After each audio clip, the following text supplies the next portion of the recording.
नमस्कार, स्वागत है आपका आवाज़ अड्डा मार्केट स्पेशल में। वीकेंड का शो है और उसमें उन तमाम बातों पे बातचीत होती है जो आपके टॉप ऑफ द माइंड में आती हैं कि इस हफ्ते बड़ी क्या चीज़ हुई और उसका आगे आने वाले समय पे क्या इम्पैक्ट पड़ने वाला है। या जो बहुत सारे ऐसे उलझे हुए सवाल रहते हैं जो समझ में नहीं आते कि मार्केट में दरअसल हो क्या रहा है, कुछ पहेली बन रही है क्या, इन सब पे हम लोग बातचीत करेंगे। तो 3 टॉपिक हमने चुने हैं जिस पे हमें बातचीत करनी चाहिए, जो आपके दिमाग में इस वक्त चल रहे होंगे। पहला टॉपिक ये है कि क्या यूएस की प्रॉब्लम सेटल हो गई क्या। मैं ये बात इसलिए डिस्कस करना चाहता हूँ क्योंकि वहाँ पे बैंकिंग वाला प्रॉब्लम थोड़ा सा स्टेबल दिख रहा है, गवर्नमेंट की तरफ से एश्योरेंस आ चुके हैं, कोई नया बैंक निकल के नहीं आया जिसको मुश्किल हो रही हो लिक्विडिटी की, सब कुछ ठीक ठाक लग रहा है। क्या वास्तव में सब कुछ नॉर्मल सेटल हो गया है? और दूसरी चीज़, वहाँ पे एक रियल एस्टेट सेक्टर, खासतौर पे कमर्शियल एस्टेट, वहाँ पे क्या कोई प्रॉब्लम है क्या, उसको थोड़ा एनालाइज करने की कोशिश करेंगे। साथ ही वहाँ पे नैस्डैक में ये जो 20% की रैली दिख रही है लो से हाई की, लोग कह रहे हैं बुल मार्केट हो रहा है क्या, तो ये सब कुछ वहाँ के नज़रिए समझेंगे जिसका इम्पैक्ट हमारे ऊपर पड़ता है। दूसरा टॉपिक जो हमारा होगा, अपने इंडियन मार्केट में पिछले 2-3 दिनों में हम लोग देख रहे हैं कि एक हल्का सा टर्न हुआ है और काफ़ी बड़ी रैली उसमें आती हुई दिख रही है।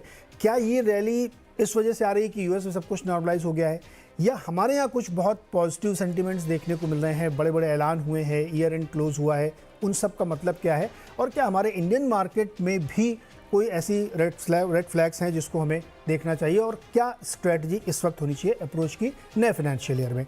और तीसरा टॉपिक ये है जो नेक्स्ट वीक आरबीआई के हिस्से में आता है, क्योंकि आरबीआई को ब्याज दरों पे फैसला करना है। क्या करेगा वो? क्या फेड के दबाव में बढ़ाएगा, नहीं बढ़ाएगा तो क्या होगा, और बढ़ाएगा तो उसका क्या इम्पैक्ट आएगा? इन सब बातों पर चर्चा करें क्योंकि नेक्स्ट वीक आपको इन्हीं तीनों विषयों से जूझना है। और इसके अलावा बीच बीच में सेक्टर्स और कोई नई टॉपिक, नए डिस्कशन को हम लोग हमेशा फ्री फ्लो रखते हैं, लेकिन चर्चा को एक लिमिटेड दायरे में रखने के लिए ज़रूरी है कि हम ऑन द शो में इन 3 बातों पर चर्चा करें। हमारे साथ जो आज मेहमान हैं, आज 3 विषय हैं और 3 ही मेहमान हैं, तो बड़ी विस्तार से बड़ी डिटेल में चर्चा होगी। मिहिर वोरा जी मेरे साथ स्टूडियो में है, जो मैक्स लाइफ इंश्योरेंस के सीनियर डायरेक्टर और CIO हैं। साथ ही अजय श्रीवास्तव जी हमारे साथ जुड़ रहे हैं, जो डायमेंशनल कंसल्टिंग के CEO और CIO हैं। और तीसरे मेहमान हैं अनुराग सिंह, जो एनसिट कैपिटल के मैनेजिंग पार्टनर हैं, जो अमेरिका से हमारे साथ जुड़ रहे हैं। तो इन तीनों पे हम लोग विस्तार से चर्चा करेंगे। अनुराग, मैं आपसे शुरू कर लेता हूँ, क्योंकि वहाँ से ही सारी खबरों का फ्लो शुरू होता है सुबह 7 बजे से, और शाम तक फिर हम जूझते रहते हैं। मैं एकदम सिंपल स्ट्रेट क्वेश्चन पूछ रहा हूँ कि क्या वहाँ सारी प्रॉब्लम सेटल हो गई क्या? तो नीरज, आपको और अजय सर एंड मेरे सर को नमस्कार। I think senior panel members है मेरे साथ। सो नीरज, देखिए, व्यू ऐसा है कि मार्केट्स, बॉन्ड मार्केट तो बता रहा है कि रिसेशन आने वाला है। और खैर, मतलब इट्स नॉट दैट वो प्रेडिक्टिव पावर है उसकी, बट मार्केट ने पोजीशन ऐसी ले ली है, market participants feel that recession is imminent. That's why वो बॉन्ड यील्ड्स आपकी 2 ईयर 10 ईयर दोनों नीचे आ गई है। इक्विटी मार्केट्स लेकिन अर्निंग रिसेशन को प्राइस नहीं कर पा रहा है अभी, क्योंकि अगर रिसेशन आएगा तो ऑफ कोर्स रेट कट्स होंगे, लेकिन अर्निंग रिसेशन भी आएगा। तो वो अर्निंग रिसेशन, तो अभी तो देखिए अर्निंग रिसेशन 220 पर ही S&P की अर्निंग्स प्राइस्ड इन है, और उस पर 19x का मल्टीपल चल रहा है S&P पे, इस लेवल्स पे 19 से थोड़ा ऊपर ही चला गया है। तो आई थिंक ये डाइकोटमी है नीरज, और इन दोनों ही मार्केट्स में अभी इनको फेड का नजरिया, कम से कम एक ये व्यू लिया जा रहा है नीरज के रेट हाइक्स का लास्ट हम तकरीबन देख चुके हैं। Now this is a big bet. We are not sure whether last rate hike or maybe another 25 basis point, and after that Fed will be done. That's a big call, Neeraj, and that's a risky one. So we don't know, because ultimately if you ask Fed, they will say we don't know if the inflation continues. हम तो चलते रहेंगे। Financial stability, Neeraj, ऐसा लग रहा है कि banks in the short run celebrate कर रहे हैं कि government is behind all the banks, deposit safe है, तो एटलीस्ट लिक्विडिटी क्राइसिस नहीं है। But at the same time, जैसे आपका सब्जेक्ट भी है नीरज, जो रियल एस्टेट क्राइसिस है, तकरीबन नीरज एक कैलकुलेशन है, हालांकि बहुत सारे इनफॉर्मल नंबर्स मार्केट में चल रहे हैं, बट अबाउट 3 ट्रिलियन की लेंडिंग रियल एस्टेट सेक्टर को यूएस में है। Commercial real estate Neeraj, not the residential तो बहुत ज्यादा है, but that's relatively safe. So 3 trillion की कमर्शियल लेंडिंग है, जो कि रिन्यूअल पे आ रही है करीब अगले 2024 में और 25 में। अब उसको कौन रीफाइनेंस करेगा, और इस रेट पे कैसे वो रीफाइनेंस करेंगे, जबकि ऐसे ही ऑफिस की कैपेसिटी अबाउट बिग सिटीज में अगर आप देखें तो 50 to 60% है। तो नियर टर्म में नीरज ये 2-3 हेडविंड्स बनी हुई है, इस पर से ओवर कॉन्फिडेंट होना मार्केट में थोड़ा मुश्किल है। और कूलिंग ऑफ तो हुई नहीं है इकोनॉमी की। पिछले क्वार्टर में 2.6% जीडीपी ग्रोथ हुआ, इस क्वार्टर में अनुमान है 2% ग्रोथ होने वाला है। यूएस इकोनॉमी की बात कर रहा हूं। अब अगर इसको रिसेशन कहते हैं तो फिर तो रिसेशन चलता रहे, बहुत अच्छी बात है। तो आई थिंक नीरज, कुल मिला के मुझे नहीं लगता, मुझे लगता है कि अभी एक रीजनेबल कूल डाउन आना है। पॉवल साहब ने कहते कहते एक बात कही कि देखिए शायद ये जो बैंक्स में क्राइसिस आ रहा है इसकी वजह से शायद वो लेंडिंग रिस्ट्रेंट आ जाए। सो आई थिंक अगर लेंडिंग रिस्ट्रेंट आता है that will help the economy overall. But Neeraj again कुल मिला के वो मनी सप्लाई तो देखिए जो आपकी 15-16 ट्रिलियन से 18-19-22 ट्रिलियन तक पहुंच गई थी, वो अभी 18-19 ट्रिलियन की रेंज में ही 19 के नीचे भी नहीं आई है। तो I think that is really preventing the cooling down. Plus I think Anurag, एक जानते क्या हुआ, मुझे एक थोड़ा सा ये डाइकोटमी समझ में नहीं आती यूएस में कि अगर बॉन्ड मार्केट कुछ और इशारे कर रहा है और आप कह रहे हैं कि सब कुछ ठीक अभी नहीं है लेकिन मार्केट कुछ और सेंस कर रहा है, तो जैसे ऑलमोस्ट $400 बिलियन की लिक्विडिटी सिस्टम में डाली है आरबीआई फेड ने, जिसको आप एक तरीके से क्यूई कह लीजिए कि आपने क्यूटी की बजाय क्यूई कर दी $400 बिलियन की। मार्केट में कुछ और अंदर की चीज़ें हैं क्या जो डिफाई कर रही हैं फेड के इस मूव को? क्योंकि रियल एस्टेट का एक इशू है, $1.5 ट्रिलियन के आसपास की रिफाइनेंसिंग होनी है। ये सब जानते हुए भी अगर आईटी में तेज़ी हो रही है, एसएनपी गिर नहीं रहा है, 4000 को अप्रोच कर रहा है, तो फिर ये इक्विटी मार्केट ऐसा क्या पढ़ ले रहा है कि जिसको फेड नहीं समझ में आ रहा है, और या जिसको मैं हमेशा कहता हूँ कि लिक्विडिटी की एरोगेंस है कि वो खत्म ही नहीं हो रही, वो चलती रहती है। सो कुछ मिला के दोनों चीजें। अच्छा देखो, दोनों रैलीज को समझते हैं। एक तो नीरज, ये जो फेड की जो पंपिंग है वो बैंकिंग को लिक्विडिटी सपोर्ट है, इसको हम क्यूबी से ना रिलेट करें, बिकॉज वो जो टाइटनिंग है जो हर महीने 90 बिलियन डॉलर्स वो पुल कर रहे हैं, वो चल रहा है अपनी जगह पे पैरेलल। नैस्डैक में रैली इसलिए बिकॉज नीरज अभी आजकल के मार्केट्स को हमें इस लिहाज से देखना पड़ेगा, there is a lot of money, passive money, जो कि विड्रॉ नहीं हो सकता मार्केट से। वो it has to stay in the market, और वो कहीं ना कहीं उसको स्टॉक्स में सर्कुलेट करना है। तो अभी ये जो बैंक्स में क्राइसिस आया, स्मॉल बैंक्स में, प्लस अर्निंग रिसेशन, आप रिटेल में एंटायर कंपनीज में मनी विड्रॉ हो गया है, स्मॉल बैंक से मनी विड्रॉ हो गया, इवन बिग बैंक से भी मनी विड्रॉ हो गया है। सो आप इवन टॉप बिग 4 बैंक्स देखिए, वो मनी नीरज जब विड्रॉ हुआ, so it can't stay in cash, it has to go somewhere. और वो कहाँ जाएगा? तो it is chasing these 5, 6, 7, 8 companies जो कि प्रॉफिटेबल बिग टेक कंपनीज हैं, starting from Apple, Microsoft down to Nvidia, Netflix. इनके पास कैश है, इनके पास डेट नहीं है, दे डोंट नीड, अगर रेट्स बढ़ते हैं, कम भी होते हैं, तो they don't need for there expansion, they have strong cash generating engines, तो इनको बैंक्स की जरूरत नहीं है। सो वो मनी इधर पार्क हो रहा है, दैट्स व्हाई नैस्डैक रैली हो रही है। That's the strongest theory that I believe in, Neeraj.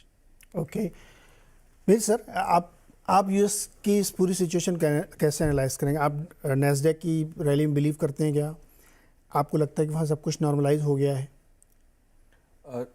Normalise तो नहीं हुआ है। ये तो जिस तरह से शॉर्ट टर्म रेट्स को ऊपर किया गया है वो अनप्रेसिडेंटेड है। इतना शार्प 0 से ऑलमोस्ट 5% रेट्स को ले जाना पिछले 60-70 सालों में फेड ने नहीं किया है, और वो इन्फ्लेशन उसकी बड़ी वजह थी। तो इस तरह से जब एक शॉक होता है तो हमने देखा उसके कॉन्सिक्वेंसेस होते हैं, और ये जब हमने 3-4 जो मिड साइज बैंक्स का कोलैप्स होना हमने देखा, that is one of the side effects of such a sharp tightening. तो उसके भी जो सेकंड थर्ड ऑर्डर डेरिवेटिव्स हैं वो अभी तक शायद पैन आउट नहीं हुए हैं। ये साल के सेकंड या थर्ड क्वार्टर में और शार्पली स्लो डाउन होगी यूएस इकोनॉमी, क्योंकि सारे अगर फिजिकल इंडिकेटर्स देखें तो एक तरह से स्लो डाउन दिख रहा है। अब कमर्शियल रियल एस्टेट की हम बात करें तो जो 2020-21 में वैकेंसी आई थी, 22 में वैकेंसी थोड़ी सी कम हुई थी, लेकिन अब वापस बढ़ रही है। तो almost 20% of commercial real estate अभी भी वेकेंट है यूएस में। वो एक बड़ा हाई नंबर है हिस्टोरिकल स्टैंडर्ड्स के हिसाब से। हम होम प्राइसेस देखें, जो रेजिडेंशियल होम्स हैं उनके प्राइसेस बहुत टाइम के बाद ईयर ऑन ईयर बेसिस पे नेगेटिव ग्रोथ दिखा रहे हैं।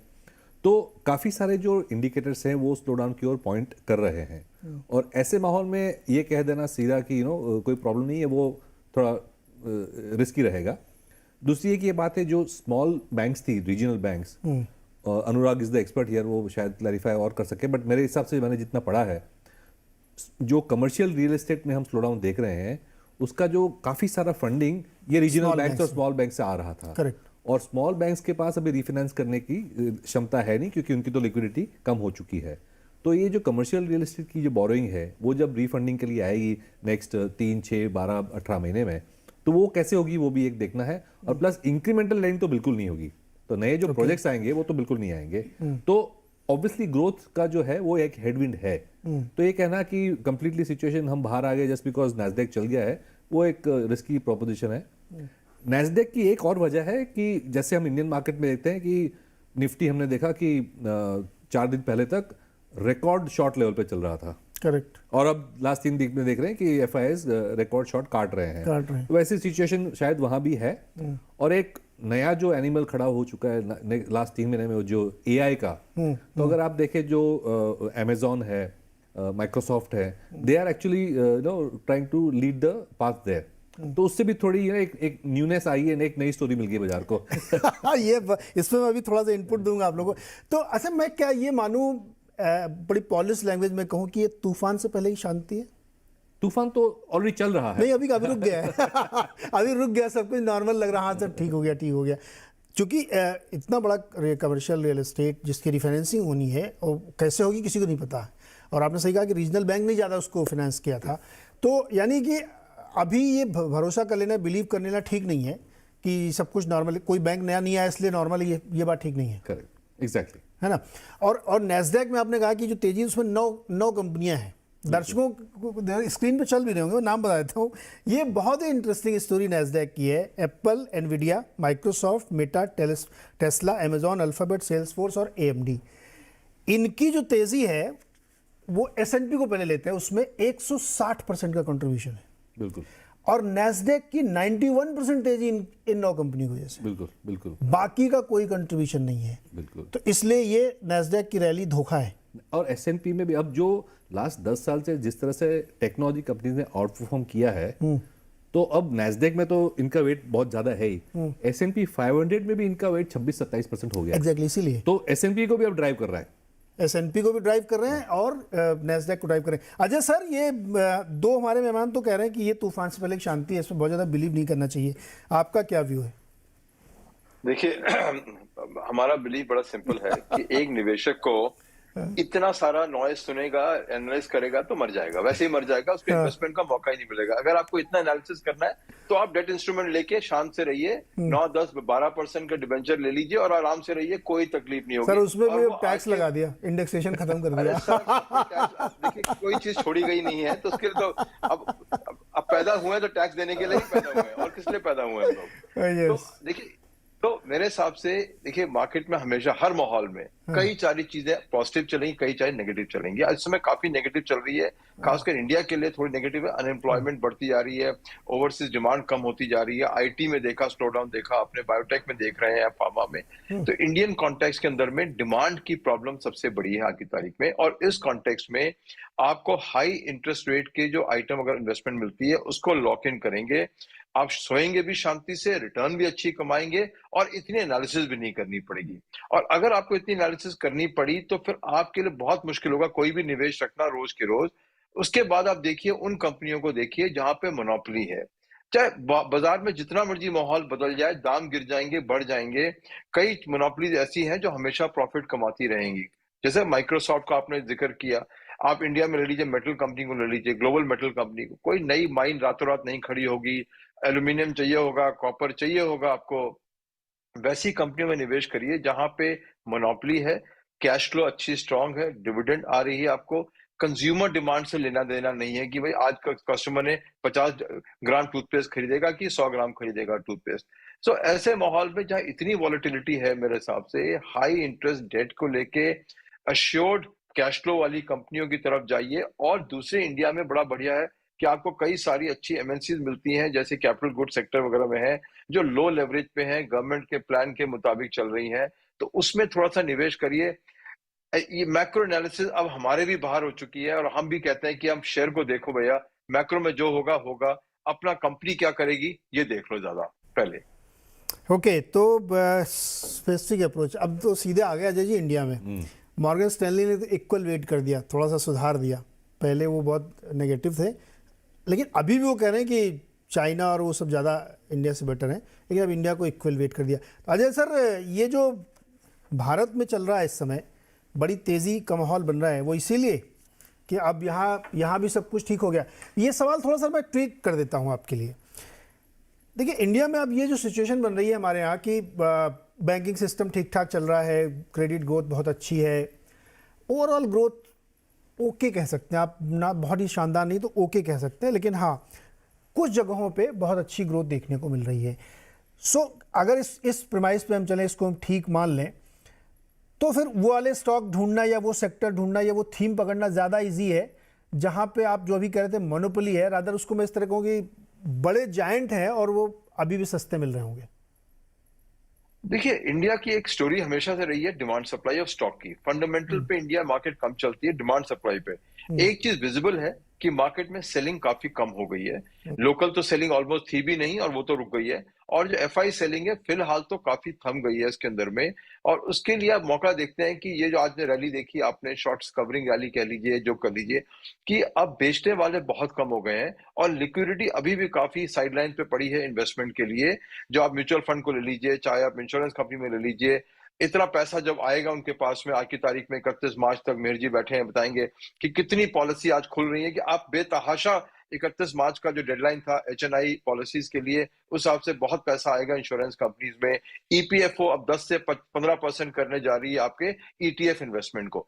मुद्दा यह है कि डिमांड इंडिया की इक्विटीज में बहुत ज्यादा है, लिक्विडिटी अभी भी बहुत बरकरार है, और देयरफॉर मार्केट को वेट ये करना होता है कि कब ये सेलिंग रुकेगी और हम जो नॉर्मल खरीदारी भी है वो शेयर प्राइस के ऊपर ले जाएगी। आई थिंक हम उस जोन में वहां पहुंचे हुए आज की तारीख में कि खरीदारी है, अभी भी आज काफी जबरदस्त हुई है, और बिकवाली बिल्कुल कम हो गई है, खासकर एफआई की तरीके से।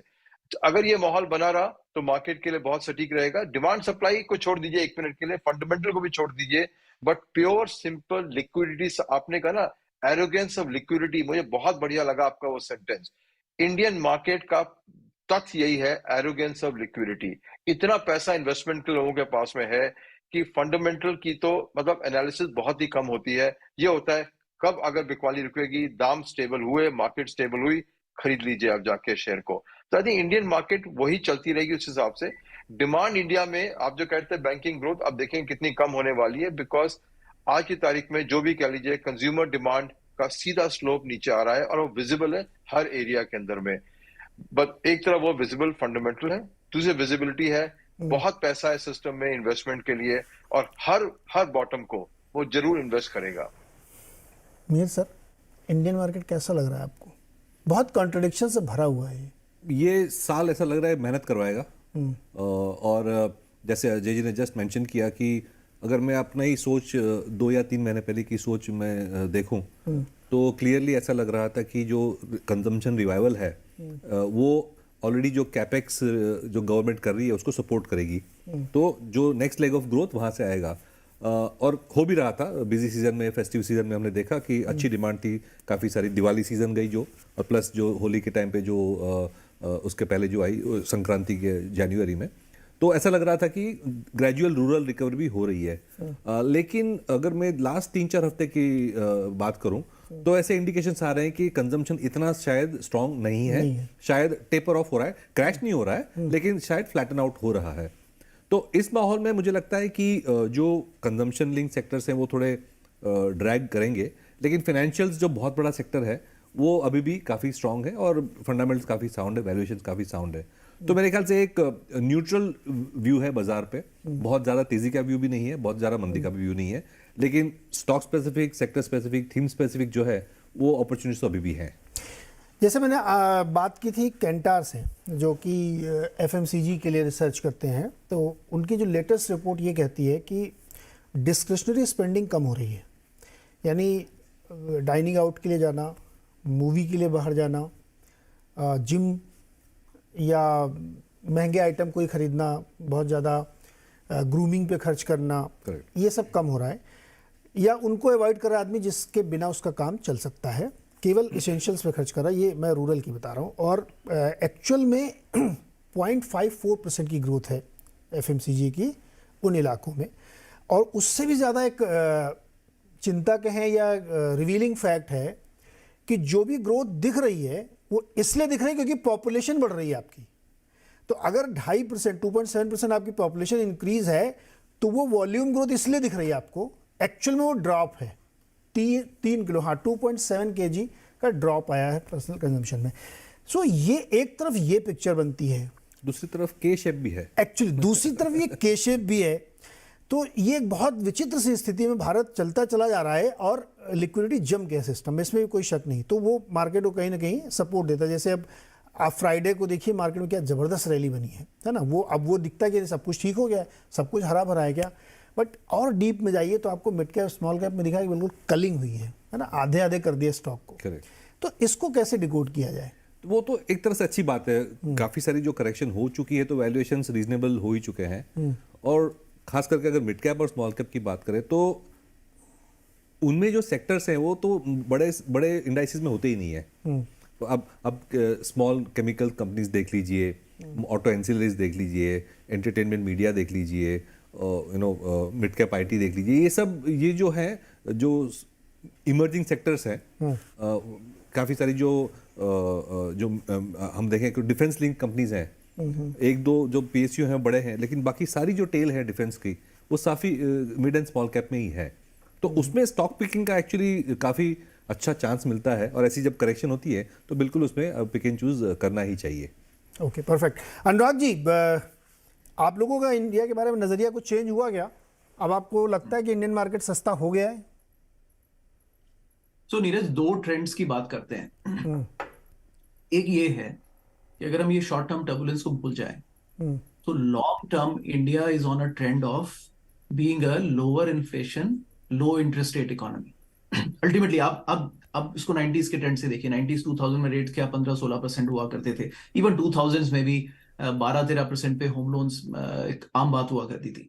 आज बात ये हो रही है कि देखिए 8-9% हो गया तो डिमांड स्लो डाउन हो गया। तो ultimately the longer term trend is towards lower rates, lower inflation, which is always very good for the economy. अब ये short term turbulence अगर यहाँ पे फेडरल रिजर्व की खत्म हो जाएगी and once they pivot, RBI is I think more than ready to pivot back and reduce the rates because already these rates are very high. So I think एक तो ये इतना structural strong tailwind बनता है किसी भी economy के लिए कि इस दौरान सबसे ज्यादा ग्रोथ होती है। We can recall the US growth between 80 and 2000 वो तकरीबन इन्हीं चीजों पर बनी थी कि इन्फ्लेशन 80 के बाद में एकदम it was no longer a problem and then rates continuously went down, जिससे 1982 के बाद से एकदम it was like an unprecedented bull run in US. So I think India is at the cusp of that point. We should not miss out कि ये longer term ये trend रहेगा and whenever rates go up ultimately वो go down economy के लिए उनको ऊपर लाना हमेशा बहुत मुश्किल होता है, जो हम यूएस यूरोप में नीरज देख ही रहे हैं।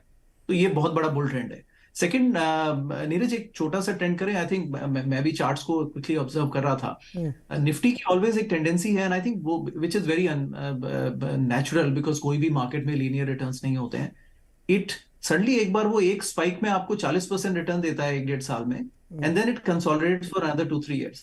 तो अगर हम देखें तो वो 7,000 से 9,000 का पे जंप कर गया था between eight 2015 and then from 2015 से 2017 it consolidated, right? It absorbed that level of earnings. उसके बाद में फिर वो एक उसने जंप लिया till 12,000 just before COVID, and then just before COVID तक वो उसको absorb करता रहा। 2016 में उसने 2017 के आसपास उसने जंप लिया 2018 में 18,000 पे। उसके बाद जो सडन स्पाइक आया नीरज, वो एक 12 से 18,500 वाला, आई थिंक उसको एब्जॉर्ब करना पड़ेगा बिटवीन दिस रेंज 15 से 18 and it takes about 2 to 3 years Neeraj to absorb that because earnings level और मल्टीपल को एडजस्ट होना होता है मार्केट के हिसाब से।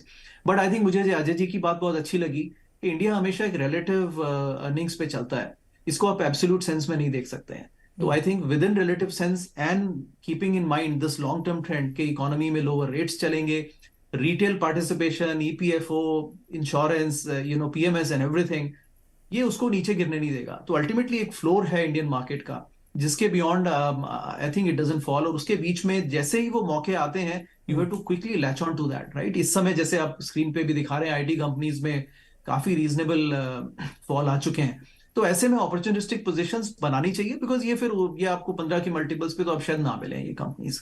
तो आई थिंक इस तरह का नजरिया है नीरज के we should ultimately try and pick sectors, not all at a time, but selectively, right? और ultimately, finally, नीरज FIIs कितना बेचेंगे? 17% पर तो आ गए हैं, 17-18 पे होल्डिंग आ गई है, तो एक पॉइंट पे तो they will also have to stop, right? Because this is the only growing market जो कि आपको इस समय ग्रोथ दे रहा है वर्ल्ड में, राइट? बाकी सब मार्केट्स नहीं, मान कहाँ रहे हैं वो 2014 से आप लगाइए तो बीच में 2 साल उन्होंने बाई किया केवल, उसका कंटिन्यूसली सेलर है। अभी 2.5 लाख करोड़ उन्होंने लास्ट ईयर बेचा है, अब तक 60-70 हज़ार करोड़ बेच चुके हैं, मान ही नहीं रहे वो। ओवरऑल इक्विटी में ओनरशिप उनकी डेफिनेटली 17-18% पे आ गई है, लेकिन फिर भी मान नहीं रहे, वो बेचते जा रहे हैं।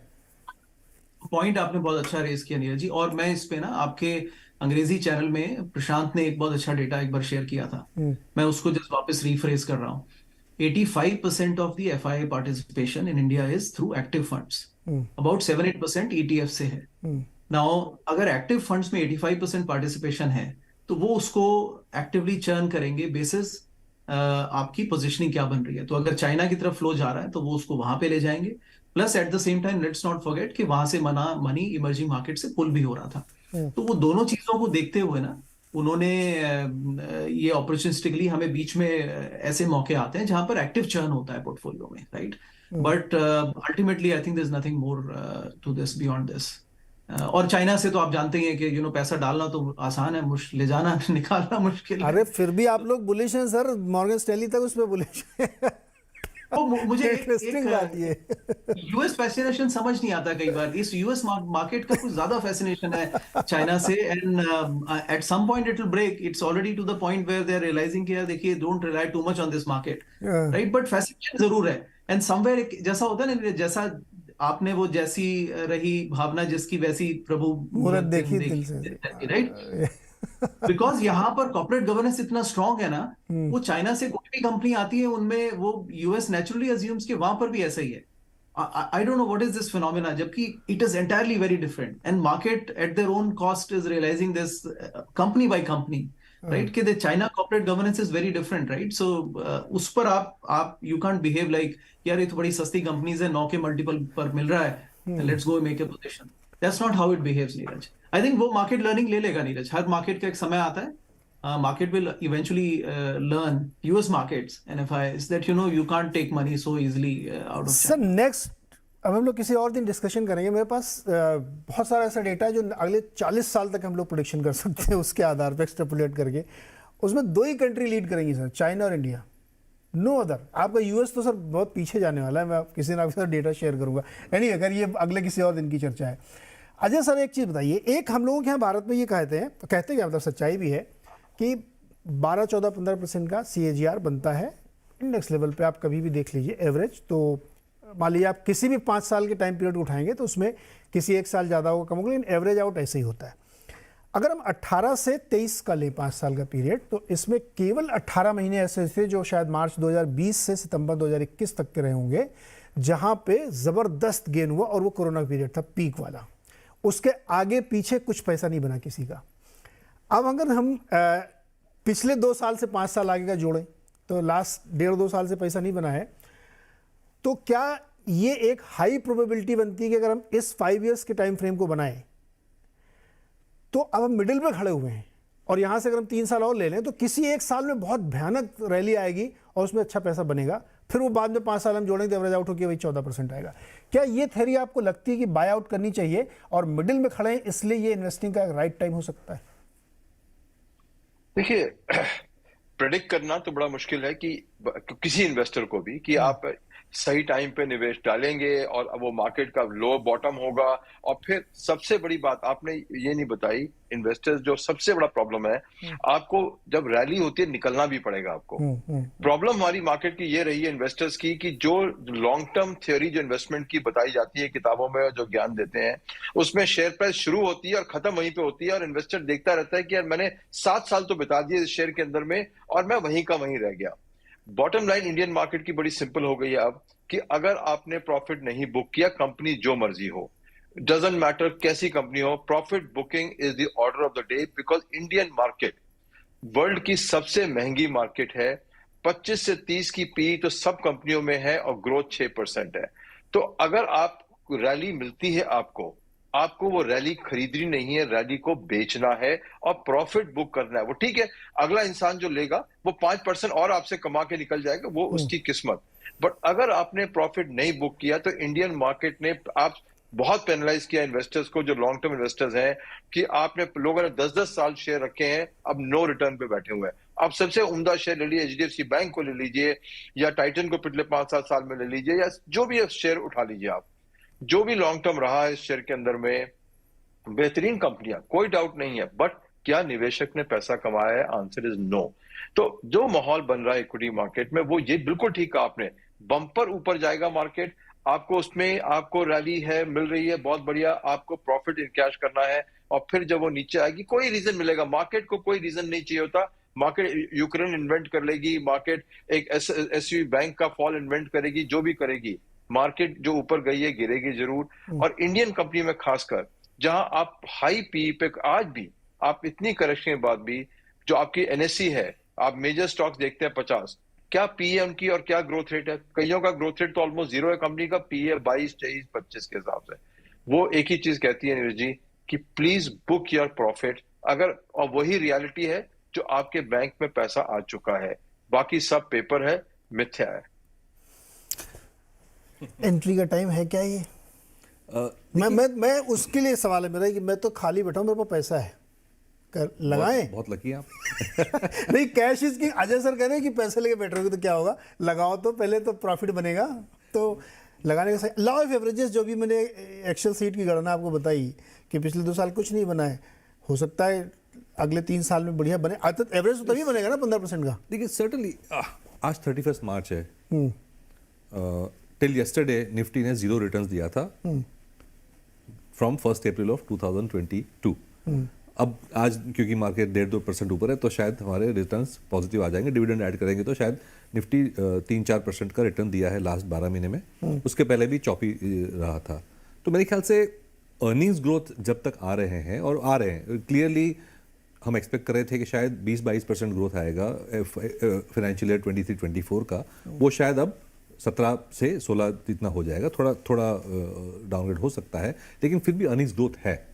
तो जैसे जैसे टाइम पास करता जाएगा, ऑलरेडी मार्केट एवरेज वैल्यूएशंस पे आ गया है, थोड़ा ही ज़्यादा वैल्यूएशन पे है एवरेज से, लॉन्ग टर्म एवरेज से, और नेक्स्ट 3-6-8 महीने जब देखेंगे तो वैल्यूएशन रोलिंग बेसिस पे और भी कम होती जा रही। तो मेरे ख्याल से अब जो निफ्टी लेवल पे मैं अगर कहूँ, और even at the broader market level, froth है, लेकिन इतना नहीं रहा जितना पहले था। तो ऑलरेडी हम 1.5 साल का करेक्शन देख चुके हैं, टाइम करेक्शन हो चुका है, प्राइस करेक्शन भी हो चुका है। 18,800 का पीक हमने देखा, आज 17,000 के लेवल पे हैं। तो प्राइस और टाइम करेक्शन दोनों काफ़ी हो चुके हैं। तो बारिंग ग्लोबल इंस्टेबिलिटी, मेरे ख्याल से ये एक स्टेबल लेवल हो सकता है to start building your portfolio. यहाँ से स्लोली आप इंट्रोडक्शन। अच्छा, एक सेक्टर का आपने जिक्र किया, डिफेंस का, क्या ये एक स्पेशल सिचुएशन इवेंट है या ये एक बहुत ही लंबी लॉन्ग टर्म की स्टोरी बन रही है? ये मैं कहूँगा स्पेशल सिचुएशन है, but it's a long term special situation, क्योंकि वेरी क्लियरली गवर्नमेंट की आंख खुल चुकी है, एंड जो जिस तरह से स्टेटमेंट्स आ रहे हैं कि X% ऑफ डिफेंस प्रोक्योरमेंट 75% तक ऑलमोस्ट कर देंगे, वो आपको फोर्सिबली डोमेस्टिक से ही खरीदना है। तो ये एक बहुत ही बड़ा किक स्टार्ट है for the local manufacturing in defence, और छोटी से लेके अनलिस्टेड में इतनी सारी कंपनीज हैं, और लार्ज ग्रुप्स तो ऑलरेडी हैं ही इसमें। तो ये क्लियरली एक डायरेक्शनली मल्टी ईयर स्टोरी बन सकती है, not only in defence but similar things on railways also. Railway की अपन कैपेक्स स्पेंडिंग देखें तो 80,000 करोड़ हुआ करती थी थोड़े साल पहले, वो 2.5 लाख करोड़ तक पहुंची है। 3 से 4 गुना की कैपेक्स रेलवे में हो रही है, हाईवेज वगैरह है। तो गवर्नमेंट जो वेरी क्लियरली लोकल स्टिमुलस के लिए, लोकल इकोनॉमी को स्टिमुलस देने के लिए, मैन्युफैक्चरिंग को प्रोत्साहन देने के लिए PLI स्कीम्स कर रही हैं, डिफेंस मैन्युफैक्चरिंग को फोर्स कर रही है, एंड रेलवेज का भी प्रोक्योरमेंट लोकली बढ़ा रही है। तो ये I think it's a very clear आत्मनिर्भरता, मेक इन इंडिया वाला जो थीम है, वो प्राइवेट सेक्टर के लिए बहुत बेनिफिशियल हो सकता हथियार है। बन रहा है, बनेगा, वो सब इन्वेंट्री बनाएंगे क्या उसकी? नहीं, ये तो देखिए, अब तो क्या होता है जब जो एक बार जब स्टार्स अलाइन हो जाते हैं ना, तो काफी सारी चीजें एक साथ हो जाती है। तो फर्स्ट हमको वेरी क्लियरली जिस तरह से हमारा ट्रेड डेफिसिट बढ़ रहा था, सबसे बड़ा ऑयल है, गोल्ड है, एंड देन डिफेंस प्रोक्योरमेंट है। तो डिफेंस प्रोक्योरमेंट में तो न सिर्फ फॉरेन एक्सचेंज की बात है, बट नेशनल सिक्योरिटी की बात है कि भाई आपको क्रूशियल टाइम पे अगर आपको रिप्लेसमेंट्स नहीं मिलेंगे, मेंटेनेंस नहीं मिलेगा, तो आप कैसे करोगे देश को डिफेंड। तो ये क्लियर एक आफ्टर 2020 जब से चाइना से हुआ एक स्टिमुलस मिल गया कि भाई खड़े हो गए सब के नहीं अब तो करना ही है इसको। तो not only in defence capital procurement but even borders में जो काम हो रहा है, नॉर्थ ईस्ट में जिस तरह से रोड नेटवर्क बन रहे हैं, सारी जो चाइना बॉर्डर पर रोड नेटवर्क बन रहे हैं, वो itself is a big stimulus. तो ये है। और हमने ये देखा है कि जब एक इंडस्ट्री में प्राइवेट सेक्टर आता है तो इनोवेशन अपने आप ही आ जाता है। करेक्ट। एंड इनोवेशन के साथ साथ ये भी होता है कि एक क्रिटिकल मास इकोसिस्टम बन जाता है मैन्युफैक्चरिंग का, तो आप अपने आप एफिशिएंट हो जाते हो। तो जब इकोनॉमीज ऑफ स्केल आती है, इनोवेशन आती है, तो आप ग्लोबली कॉम्पिटिटिव हो जाते हो।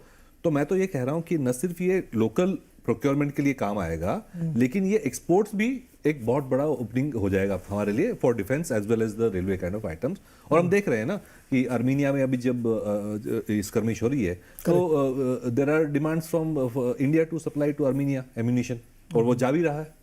हमारे जो एयरक्राफ्ट वगैरह हेलीकॉप्टर्स हैं ऑलरेडी एशिया और यूएई में उसकी डिमांड आ रही है। तो ये एक क्या बोलते हैं ट्रिगर है। और दूसरी चीज है कि एम्यूनिशन की अगर बात करें तो ये यूक्रेन वॉर में जिस तरह से एम्यूनिशन यूज हो रही है, यूएस और यूरोप में अब उनके खुद के लिए कम पड़ रहे हैं एक्चुअली। तो ये तो एक रिप्लेनिशमेंट जो रीस्टॉकिंग करना होगा वो भी काफी साल की स्टोरी बन सकती है। बिल्कुल बिल्कुल बिल्कुल। अच्छा अजय सर, मैं ब्रेक लूज से पहले मुझे आपसे भी समझना है कि मेटल छोड़ के कोई ऐसी स्टोरी इन मेकिंग है क्या जो इस समय लोग उसके तरफ देखना शुरू कर दें, मौके का फायदा उठाएं? देखिए, स्टोरी बन चुकी, थोड़ी बन चुकी है, थोड़ी और बनेगी। इस होटल की स्टोरी, इंडिया में होटल इंडस्ट्री की जो स्टोरी है वो काफी अंडरवैल्यूड रही है, परफॉर्मेंस भी काफी ठीक नहीं रही है। पहली स्टोरी बनी है उनकी आप टैरिफ के ऊपर में, पिछले 12 महीने में टैरिफ का 30 से 40%, 50% ग्रोथ हुआ है और आप रेट बहुत बेहतरीन। दूसरा टैरिफ स्टोरी बन रही है कि उन्होंने बिजनेस होटल की जगह लेजर होटल पे फोकस कर दिया है और आप उनमें कई सारे सब डिविजन्स किए हैं। और इस माहौल के अंदर में 2 ही 3 चेन्स हैं, 2 चेन खासकर इंडिया में, एक इंडियन होटल की, एक आईटीसी की है, जो सुप्रीम मार्केट शेयर पे बैठी हुई है। ऑलमोस्ट मोनोपोली है कि अगर आपको कोई भी लाइसेंसिंग करनी है होटल की, अपने रिजॉर्ट की या किसी अपने कॉटेज की, तो आप इन्हीं 2 चेन पे आते हैं। तो मेरे हिसाब से एक बहुत बढ़िया स्ट्रक्चरल स्टोरी होटल में बन रही है और वो बियॉन्ड होटल है। होटल नाम एक्चुअली कंपनियों का है, बट आपने देखा होगा उन्होंने कहा आमिया स्टे ले लीजिए, उन्होंने कहा रिजॉर्ट ले लीजिए, अब तो आप ताज में भी आईटीसी से आप एक कॉटेज भी 4 बेडरूम का भी आप ले सकते हैं। तो जो ब्रॉड बेस किया उन्होंने नेटवर्क अपने सिस्टम को लेजर ट्रैवल के लिए, आई थिंक वो एक सबसे बड़ा लॉन्ग टर्म बेनिफिट मिलेगा खासकर इंडियन इकोनॉमी के अंदर में, बिकॉज आप लोकेशन उतनी ही है जितनी आप मिल सकती है आपको आज की तारीख में, और डिमांड इस प्रोडक्ट की बढ़ती रहेगी। तो मेरे हिसाब से अगर इंडिया को देखेंगे कंज्यूमर में, सबसे बढ़िया स्ट्रक्चर स्टोरी बन रही है होटल में। अनफॉर्चुनेटली स्टॉक वहां पे एक ही है या 2 स्टॉक है, आईटीसी का होटल अलग नहीं है लिस्टेड, तो चॉइस नहीं है इन्वेस्टर्स को, बट स्टोरी बहुत बेहतरीन बन रही है। और इंडियन लेजर ट्रैवल तो अभी कुछ भी शुरू नहीं हुआ है, अभी तो कहेंगे विदेश को देखते हुए 5% भी नहीं अभी जो शुरू हुआ है, और जब ये 20-30% और बढ़ेगा साल भर साल, तो कंसिस्टेंट ग्रोथ ऑफ रेवेन्यू और साइज एंड स्केल, आप सब होटल चेन साइज भी ग्रो कर रही है, वॉल्यूम भी ग्रो कर रही है, एआरआर भी ग्रो कर रही है, प्रोडक्ट भी ग्रो कर रही है। और इस माहौल के अंदर में जब आपने जैसे मेहर जी ने कहा के शेप रिकवरी का माहौल है, हमको पसंद नहीं है, के शेप का वर्ड ही पसंद नहीं है, बिकॉज उसका मीन है कि काफी लोग पीछे छूट जाते हैं। बट रियलिटी है जो लोग इंडिया में आगे बढ़ गए, इनके परचेजिंग पावर है, बेहतरीन खर्च कर रहे हैं, और ऐसी कंपनियों को इतना बढ़िया मुनाफा होगा अगले 4-5 सालों में कि शायद उन्होंने कभी देखा भी नहीं होगा। पहला मुनाफा भी हुआ टैरिफ का, अब ग्रोथ का मुनाफा अब होगा, और लॉन्ग टर्म स्ट्रक्चरल स्टोरी है। ये प्रॉपर्टियां फिर से नहीं मिलेंगी किसी को भी। तो asset growth, licensing growth, power, monopoly, rate, right consumer, right country, और इसके आगे मैं क्या बोलूं?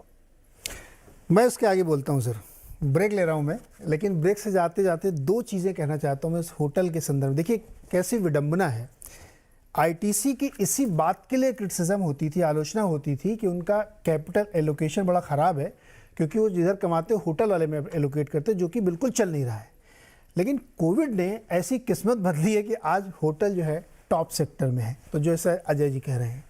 दूसरी बात देखिए, एक तीसरी चेन रादर, जिन दो की हमने चर्चा की, उसके अलावा एक तीसरी चेन है लेमन ट्री की। उसके जो प्रमोटर हैं पतंजलि केशवानी जी, उनका ये कहना है कि नेक्स्ट 2-3-4 ईयर्स में हम उतना पैसा कमाएंगे जितना हमने पिछले 20 साल में नहीं कमाया। इस तरह से होटल इंडस्ट्री ग्रो कर रही है।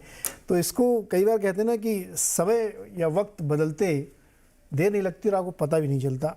उसी होटल इंडस्ट्री के आज दिन ऐसे फिर रहे हैं जिसको कभी कोई पूछता नहीं था। छोटा सा एक ब्रेक के बाद एक और बहुत ही महत्वपूर्ण इशू है, आरबीआई क्या करेगा।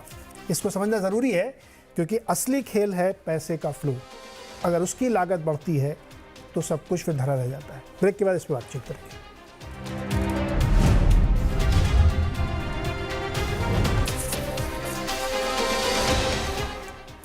स्वागत है एक बार फिर से आपका इस वीकेंड स्पेशल मार्केट चर्चा में। और हमने दो विषय बड़े विस्तार से बहुत डिटेल में चर्चा की और आपको दो बोनस भी मिले हैं। दो सेक्टर पे भी हमने चर्चा कर ली, एक डिफेंस और दूसरा होटल सेक्टर में, और मेटल में भी हल्की सी चर्चा अजय जी ने करी दी है।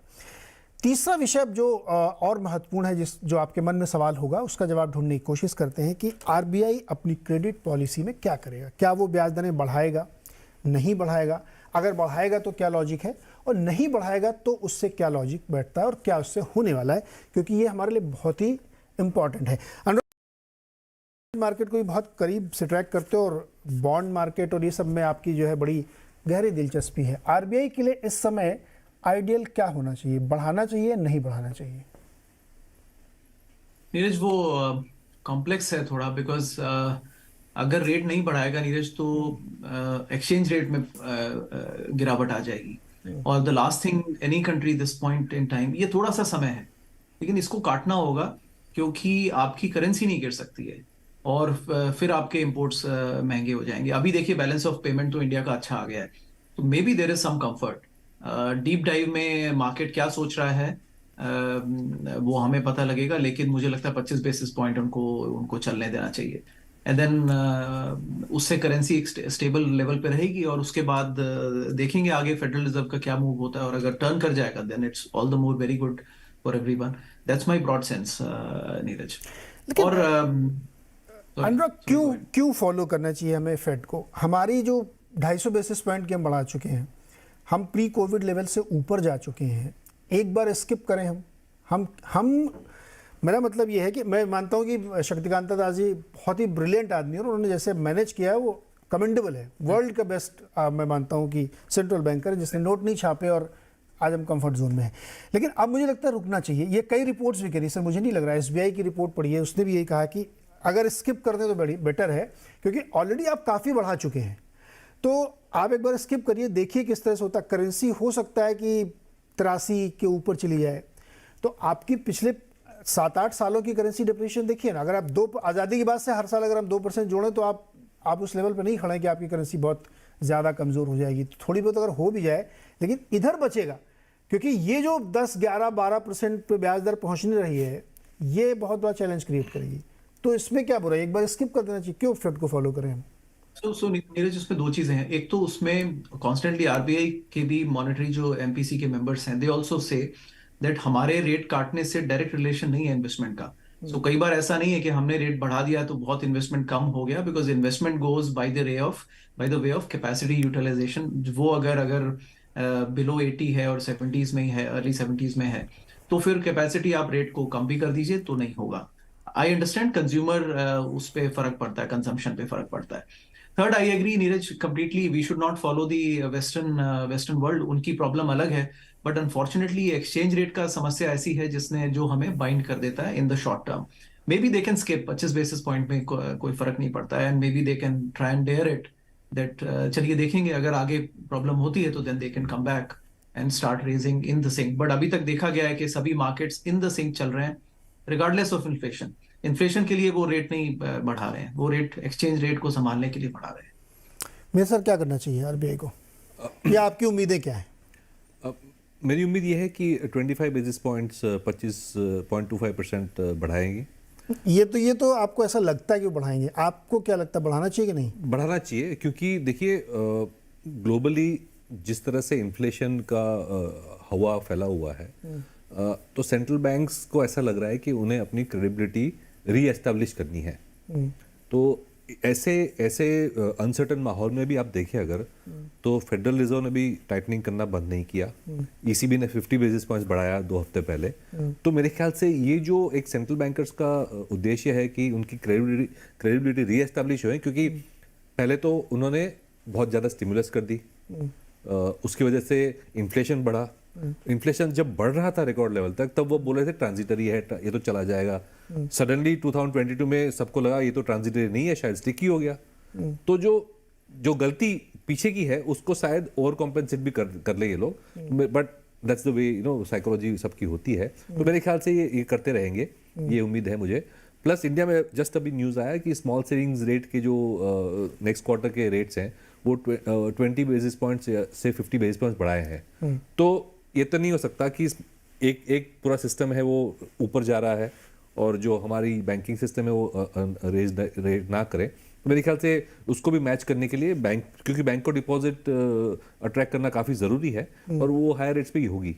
ऑलरेडी हम देख रहे हैं कि लास्ट एक 2 हफ्ते में जो सीडी रेट्स काफ़ी बढ़ चुके हैं। तो मेरे ख्याल से ये तो 25 बेसिस पॉइंट्स कोई सरप्राइज नहीं होगा। बैंक के पास डिपॉजिट शायद इसलिए ना कि उन्होंने डिपॉजिट रेट बढ़ाए नहीं ना सर, वो 10 बेसिस पॉइंट 15 बेसिस पॉइंट बढ़ाते हैं और इंटरेस्ट रेट 10% कर दिया आपने।